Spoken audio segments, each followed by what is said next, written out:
Once Upon a Crime, Chapter 6. Oh, dog's off. I've lost my audience of one. Here we go. Okay, Chapter 6. It had taken Gretel all her considerable stubbornness and powers of reasoning to convince the soldiers that she'd be allowed to dress in something more suitable than her immodest bathrobe. They had agreed on condition that she should not leave the room but send Hans to select clothes from her wardrobe. Despite detailed and careful instructions, the resulting ensemble was a mismatched muddle. Still, Gretel consoled herself, it was better than being draped in fraying and food-stained candlewick. Tutting loudly at the madness of teaming a cream linen blouse with a black silk evening skirt and finishing the nonsense off with a pair of summer sandals, it occurred to her that on each and every occasion she had been sight of the good-looking man, she had been far from at her best. That this bothered her at all bothered her. Hans had not the wit to select a hat, and her hair was still wet from the bath. With a sinking heart she realised that, left to dry untamed, it would soon be a vast frizzy mass, and her humiliation would be complete. What hope had she of persuading anyone of her innocence and trustworthiness when she looked like a madwoman who possessed neither dress sense nor comb? The entourage arrived at the Schloss under a starless black sky. Low thundery clouds were threatening rain. It was a sticky night now, the gentle spring heat having been replaced by a burst of early summer, providing an uncomfortable clamminess in the atmosphere. Gretel was bundled from the cage on the wagon in which she had been so unceremoniously transported. 2 soldiers were detailed to take her to the dungeons. "Herr Schmerz is waiting," the sergeant told them. Gretel was fairly certain she wasn't going to like Herr Schmerz if he inhabited the dungeons. She noticed the good-looking man watching her as she was taken away. Strange as it seemed, she was ever more convinced that there was some spark of interest there, some tingling little connection. She shook the idea from her head, causing her by now wild hair to fluff out further. If she was right, and he was really interested in her, she told herself, he would stop gawping and do something to get her out of this mess.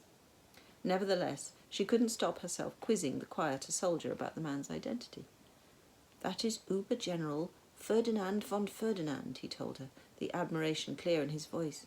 "He is our most successful general and first cousin to Queen Beatrix." Gretel quite liked the name Ferdinand. She thought it showed a lack of imagination on a mother's part, but Ferdinand, she said to herself, then Ferdy, then stop it, you ridiculous woman. Her mind was dragged back to more unpleasant matters when she found herself in a large, extremely well-equipped and altogether terrifying torture chamber. A burly man in leather vest and trousers, his arms a wealth of tattoos, stepped from the shadows, hand outstretched. "Schmerz is the name," he said. "Pain is the game. Very pleased to meet you."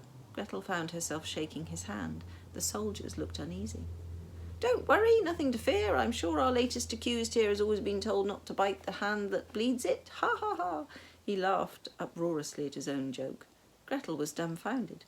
There was no doubt about where she was, just as there was no question as to this man's purpose in life. She was standing in a torture chamber, and she was shaking hands with the man whose job it would be to torture her.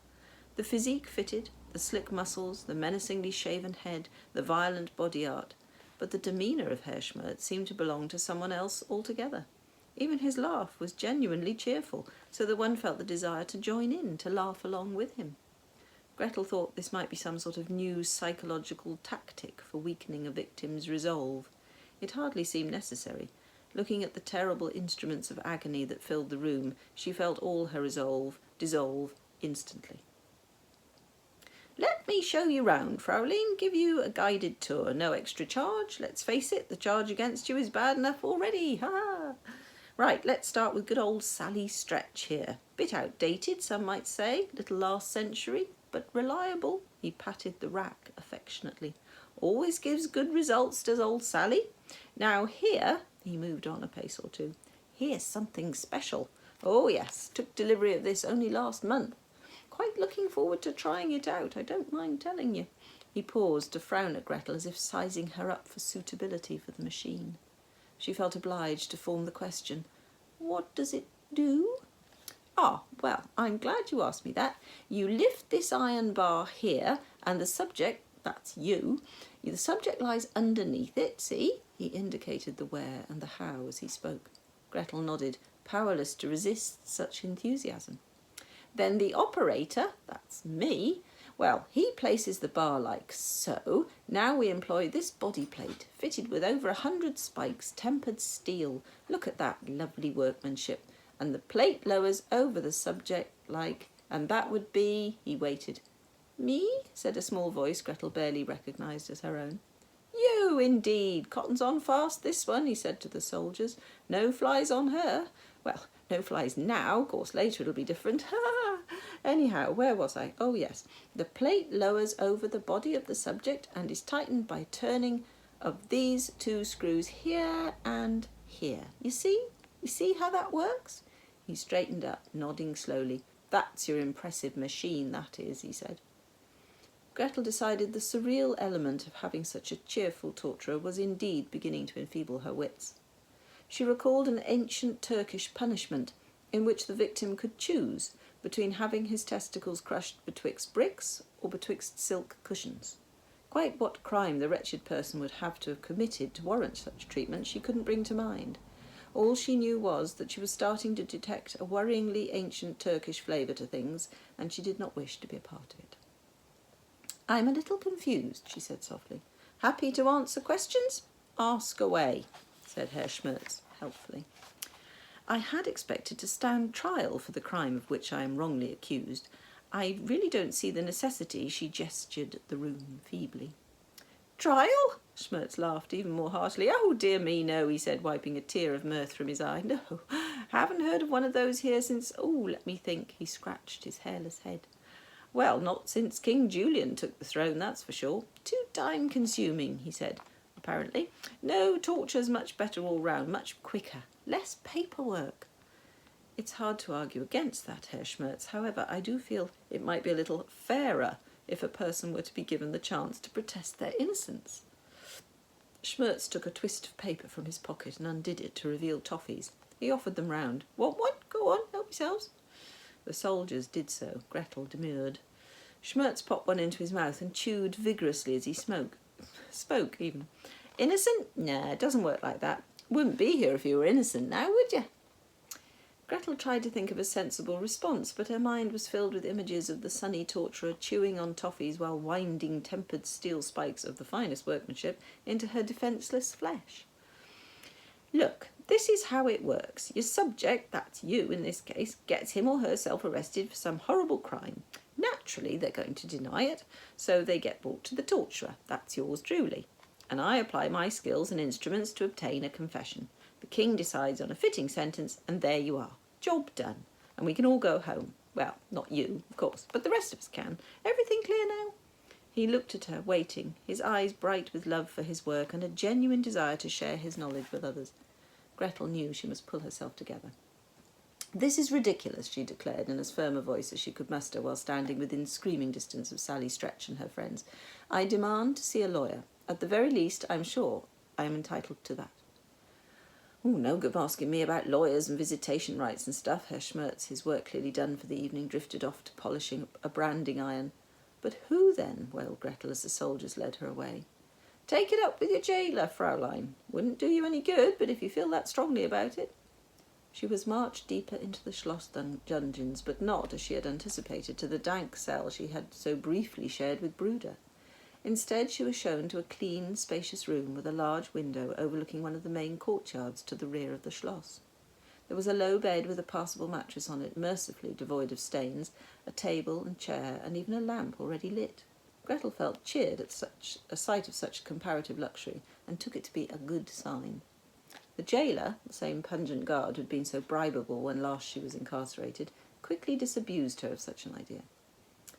This is the condemned cell. King Julian's no skinflint, likes to do right by people, he does. Only fitting a person about to be executed should have his or her last night of comfort. But I haven't had a trial. How can I have been condemned? Look, I demand to see a lawyer. Send a message to my brother Hans to fetch the best one he can find in Gerstenstadt and bring him here straight away. The guard shook his head dismissively. Sorry, can't do that. I'll pay you. I got into enough trouble because of you last time. Nearly lost my job over that. I haven't been paid for the second half of what I'm due yet either. I'll pay you heaps, double and what I owe you, of course. It's not worth the risk. He slammed the door shut and turned the key. He put his face to the small grill at the top. You'll be taken up to Schmerz first thing in the morning. He'll send for someone for you to confess to when you're ready. Sleep well. Gretel began to pace her cell. She needed to think. There was no way she was going to allow some toffee-chewing madman to test out the latest Bavarian engineering on her. As she strode about her room, she marshalled her thoughts, making a list of all the facts in her favour. It was a very short list. Top of it was the fact that she was certain that Roland Hund was Princess Charlotte's lover. This had to be a valuable piece of information, but was it enough to save her neck? And whom should she tell it to? And when? If she played her ace card too soon, she might well end up being given the chop anyway. And what proof did she have? It would be her word against that of the king's favourite daughter, a situation that had not gone well for Gretel on an all too recent occasion. The doddering monarch wouldn't hear a word against his precious princess. But how could she get any proof now? She couldn't even get a message to Hans. Through the window there came sounds of activity in the courtyard below. Gretel peered out into the darkness. Several torches had been lit so that she could quite clearly make out the workmen as they went about the business of erecting a scaffold for the imminent execution. The night seemed endless, and Gretel's dreams were peopled with hideous creatures and iron monsters with terrible clanging jaws that snatched at her as she tried to run away. She woke up as a feeble dawn was shedding a grey and uninspiring light onto the cell floor. She felt dreadful and knew she must look a complete fright. She dragged her fingers through her candy-floss hair and straightened her clothes.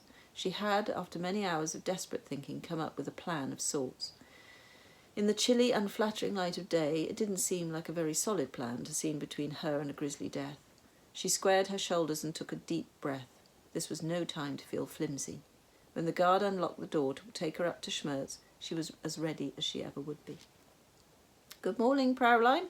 Here we are then, bright-eyed, bushy-tail. Well, one of us at least. Now then, he rubbed his hands together with undisguised glee. Thought we'd start off with a bit of Sally stretch, just to get you warmed up. Shouldn't do any strenuous activity without a warm-up, you know. Don't want you pulling a muscle now, do we? Ha-ha! He continued to chortle as he guided Gretel over to the enormous wooden contraption. How very thoughtful of you, said Gretel, laying herself down as she was required to do, arms and legs akimbo. Schmerz set about tightening straps at her wrists and ankles. Spirit of cooperation, that's what I like to see, he said. You and me are going to get along just fine. There. Now, does that feel secure? Don't want a foot coming free when we're underway, do we? Perfectly secure, thank you. Right you are. He dug in his pocket for a toffee, expertly lobbing it into his mouth. Let's get started then, shall we?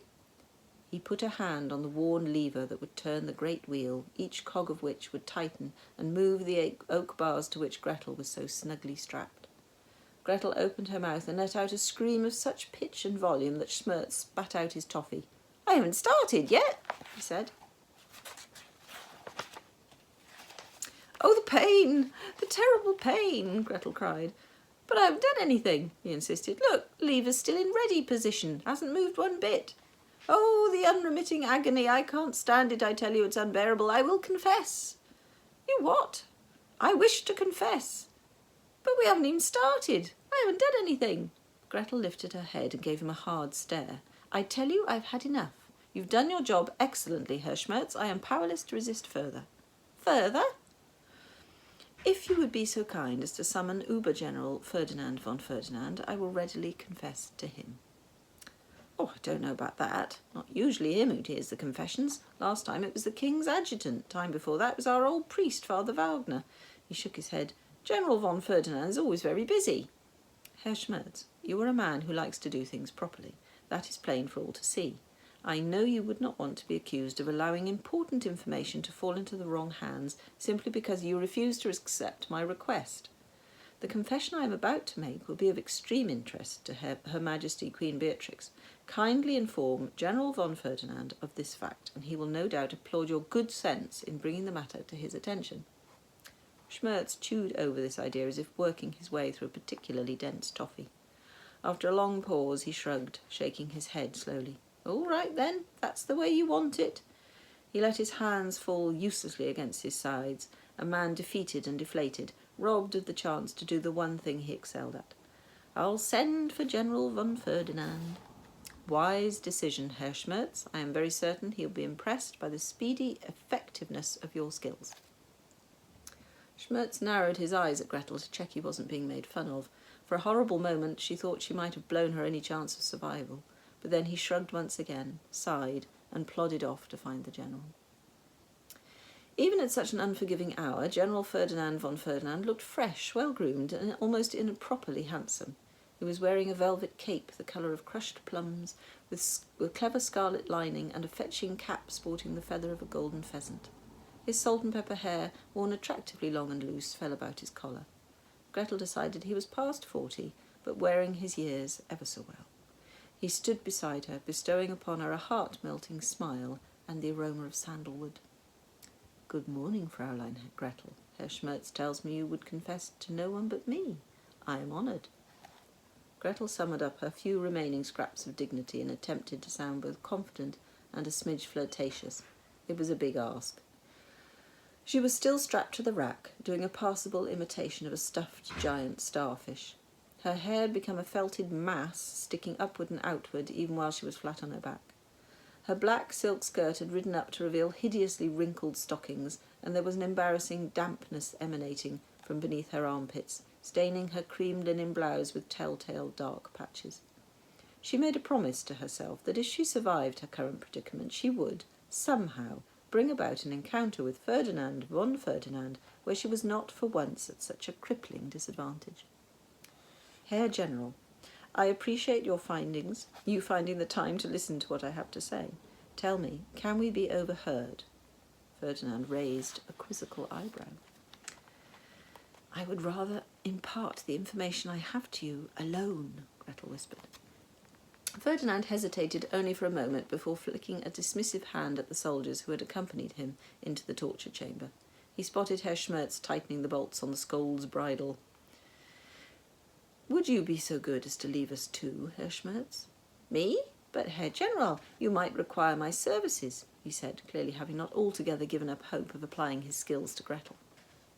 "Should that prove necessary, I shall call you." Schmerz reluctantly left the room.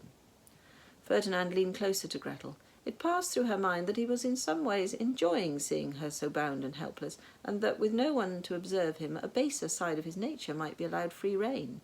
She was just mulling over whether or not this could turn out to lead to a terrible experience or one she might actually quite like, when Ferdinand released first her arms and then her feet. He offered her his hand. "Come," he said, "let us find somewhere a little more comfortable for our conversation." "An excellent idea," said Gretel, heaving herself off the wretched contraption with as much elegance as she could muster. "I was about to break my fast when I received your message. Perhaps you would care to join me in a simple repast." "An even more excellent idea." General von Ferdinand took her out of the torture chamber and led her along a twisting passageway and up a steep set of stone stairs. They passed through numerous doors, each of which Gretel was relieved to note became decreasingly ironclad and increasingly decorative. At length they came to a long, thin room. Indeed, the longest and thinnest room Gretel had ever entered. It might have doubled as a place for archery practice in inclement weather. At present it appeared to serve as an occasional dining room. Had the table been in proportion to the space, opera glasses would have been necessary to look one's fellow diners in the eye. However, the table it currently housed was a mere 5 yards in length, and laid out, Gretel was delighted to find, with all things necessary for a satisfying breakfast.